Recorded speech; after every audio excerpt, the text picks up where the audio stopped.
जो इसको फर्दर देखेंगे नेक्स्ट जो आता है sources of short term financing में compensating balance. This is quite new topic and also quite interesting for you people. तो इसमें थोड़ा सा मैथमेटिकल कैलकुलेशंस भी हैं जो नॉर्मली चाहे मैं आपको इधर प्रेजेंट करूँगा। कुछ लोग इसमें स्लाइड्स में कैलकुलेशंस अवेलेबल हैं, कुछ अगर उसमें ओरल हो तो उसमें चाहे वो जो रिकमेंडेड बुक है स्टैनले ब्लॉक की उसमें जो है वो अवेलेबल हैं। इसके अलावा उसके जो है वो क्विज हैं, वो क्वेश्चंस हैं, उनको सॉल्व करें, उसमें भी अवेलेबल है। Rest of the material if you have some problems हम जो अपनी डिस्कशन क्लास में इसको जो है वो देखेंगे। I know you have a little bit now about compensating balance just as concern of the definition, but details में जाके देखेंगे कंपनसेटिंग बैलेंस है क्या। फॉर प्रोसीडिंग जो है वो इसको हम देखें तो being a simple definition for understanding कि कुछ बैंक्स जो हैं आपको पता है कि जब भी कोई बैंक आपको लोन प्रोवाइड करता है, आपको इधर मेरी एग्जांपल होगी उसमें हम जब एग्जांपल लेंगे तो कंपनीज, लार्ज कंपनीज नॉर्मली जो है वो होंगी, तो जब वो लोन के लिए अप्लाई करते हैं उसके बाद बैंक्स जो है वो आपके फाइनेंशियल स्टेटमेंट्स को जो है वो खंगालते हैं, आपकी क्रेडिट वर्दीनेस चेक करते हैं, आपके जो क्रेडिट रेटिंग चेक करते हैं, आपके जो है वो चीफ फाइनेंशियल ऑफिसर है या क्रेडिट मैनेजमेंट डिपार्टमेंट है, उससे डिफरेंट जो है वो बैंक्स की नेगोशिएशन चलती हैं, मीटिंग्स चलती हैं, उनकी टीम्स आपसे मिलती हैं, इंटरेस्ट रेट पे आप लोग जो है वो बार्गेन करते हैं। तो this whole process actually takes time, takes efforts, और जो है वो बैंक को इस पर जो है वो कुछ कॉस्ट पे बेयर करना पड़ती है। ऑफकोर्स उसके जो पर्सनल्स हैं उनको उसने पे करने हैं, उनका जो है वो आने जाने का, उसने आपके जो फाइनेंशियल स्टेटमेंट्स हैं उनको एनालाइज करवाना है। All these things need money. तो बेसिकली कंपनसेटिंग बैलेंस ये है कि और इसके बैंक चार्ज करता है। लेट से अगर आपको लोन देने जा रहा है तो कहेगा अच्छा जी इस लोन के लिए मैंने जो है वो आपके साथ जो निगोशिएशंस की हैं, जो मेरा एक्सपेंस है इस लोन एप्लीकेशन को अप्रूव करने में लेट से $500 है, मुझे वो $500 दें तो मैं आपको जो है लोन अप्रूव करूँगा। तो जैसे कि आप लोग वो फीस पे करें, बैंक ने एक जो है वो नया एक इंस्ट्रूमेंट है जो कि यूज़ करता है जिसे हम कहते हैं compensating balance.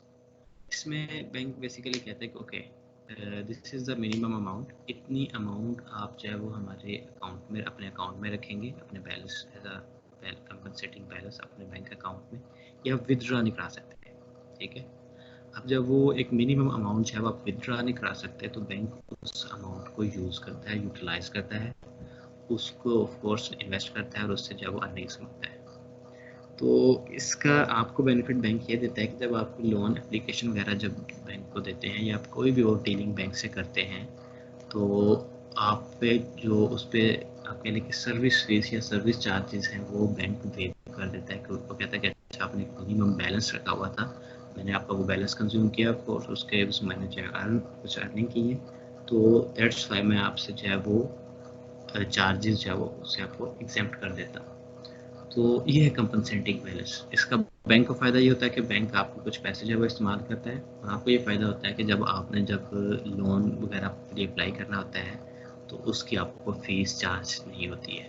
So it's an average minimum account balance to be maintained as an alternate for fee charge, ठीक है। जो फी चार्ज में अल्टरनेट होता है by the bank for services rendered, जो भी कस्टमर सर्विसेज लेगा उसके अगेंस्ट वो जो है क्या करता है कि ये बैलेंस रखता है। When interest rates are lower, the compensating balance rises. So this is quite interesting phenomena.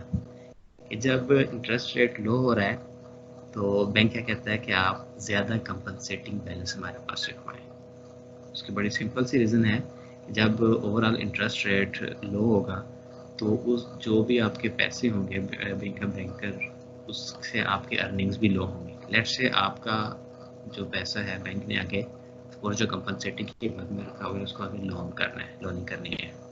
तो अगर इंटरेस्ट रेट लो है, जस्ट फॉर एग्जांपल कि आपने $5,000 एज ए कंपनसेटिंग बैलेंस रखा हुआ है, अगर इंटरेस्ट रेट जो है वो लो जा रहा है तो क्या करेगा बैंक, उसको 5% पे जो है वो आगे दिया है तो लेट्स उसको 500 अर्निंग हुई है, जस्ट फॉर एग्जाम्पल। लेकिन अगर इंटरेस्ट रेट हाई होंगे लेट्स से, बैंक उसने उसको जो है वो 10% पे जो है वो लोनिंग करेगा तो उसको 10,000 अर्निंग होगी।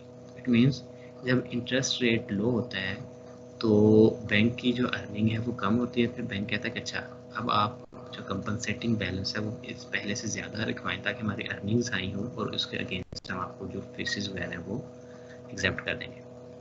फर्स्ट थिंग होगी। दूसरी चीज़ ये है तो and vice versa, if interest rates are higher the compensating balance would be low. तो second thing is that required account balance computed on the basis of, तो जो आपका कंपनसेटिंग बैलेंस है वो कितना होना चाहिए आपके अकाउंट में, वो बैंक कंप्यूट करता है। जो टेक्निक्स यूज़ करता है उसमें दो मेन जो है वो आप कह लें इनके इंग्रेडिएंट्स हैं जिनको बैंक कंसीडर करता है।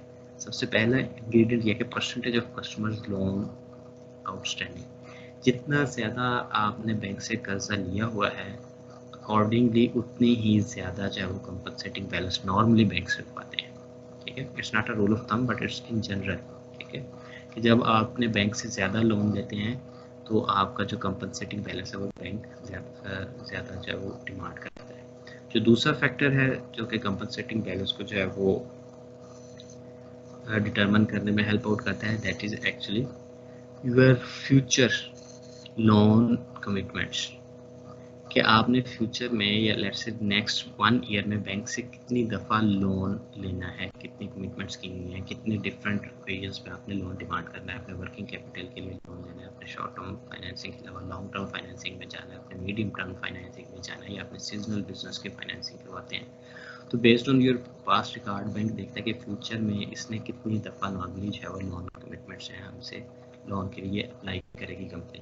कोर्स जितनी ज़्यादा दफ़ा आप लोन के लिए अप्लाई करेंगे उतनी ही ज़्यादा जो है वो कंपनसेटिंग बैलेंस जो है वो बैंक डिमांड करेगा। अगर आपने जो है वो लोन कमिटमेंट्स काम में आपने लेट से 1 साल में 1-2 दफ़ा जो है वो जाना है लोन के लिए अप्लाई करना है तो आपका कंपनसेटिंग बैलेंस भी नॉर्मली लो होगा।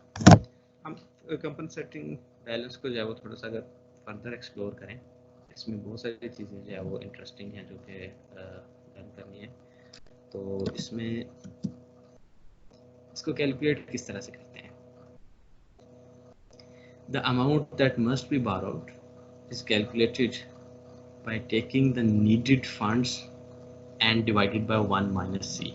कि आप ऑफ कोर्स जब भी आपने जो है वो कंपनसेटिंग बैलेंस को कैलकुलेट करना है, जो आपने अमाउंट डिमांड करनी है उसके लिए उसका जो कैलकुलेशन मेथड है वो ये है कि जो भी आपके नीडेड फंड्स हैं divided by 1 minus C is here compensating balance percentage. ठीक है, ये डेसिमल पॉइंट में just have a look on example कि अगर आपको 1 लाख रुपए चाहिए, स्क्रीन पे आपको एग्जांपल शो हो रही होगी, और अगर कंपनसेटिंग बैलेंस बैंक ने कहा हुआ है कि 20% आपने जितनी भी लोन जो है वो डिमांड करना है उसका 20% आपने एज ए कंपनसेटिंग बैलेंस हमारे पास रखवाना है। तो इट मीन्स कि एक्चुअली यू हैव टू बारो 1,25,000। How? Following the simple formula, 1 lakh amount to be borrowed is equal to amount needed divided by 1 minus C। तो amount to be borrowed is equal to amount needed हमारे पास 1 lakh आ जाएगी divided by 1 minus C, compensating balance 20% means 0.2। तो जब हम 1 lakh divided by 0.8 करेंगे तो हमारा जो है आंसर आ जाएगा अमाउंट टू बी बारोड का आ जाएगा 1,25,000। तो ये फार्मूला है कि हमने देखना है अगर लेट्स से हमारा कंपनसेटिंग बैलेंस यहाँ 25% है, ठीक है, तो फिर हमारा आंसर जो अमाउंट टू बी बारोड है वो हाई होगी। तो बहुत सारे जो लोग हैं आप कह लें कि फाइनेंशियल एनालिस्ट हैं, कुछ इकोनॉमिस्ट हैं, वो इस पर जो है वो आप कह लें कि क्रिटिसिज्म भी करते हैं कंपनसेटिंग बैलेंस पे कि बैंक्स ने जो है वो यू कैन से कि जो नीडी कंपनीज हैं उनको जो है वो आप कह लें कि उनसे जो है वो पैसे बटोरने का एक तरीका बनाया हुआ है। To some extent it's true but to some extent it's not true. अगर बैंक आपसे कंपनसेटिंग बैलेंस जो है वो डिमांड कर रहा है तो ऑफ कोर्स उसके अगेंस्ट बैंक आपको जो है वो फीस भी जो है वो एग्जेम्प्ट करवा रहा है। So it's the perception of every person. Compensating balance का आप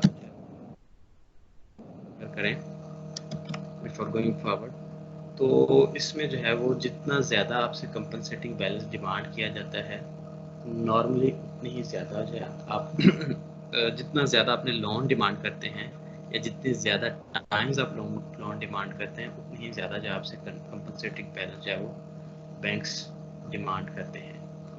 सो this is the simple concept of compensating balance. जो maturity provisions, What is maturity provisions? If I take back to the lecture, first lecture, इसमें हमने देखा था कि normally जो banks हैं वो 2/3 of their financing is short term financing, ठीक है।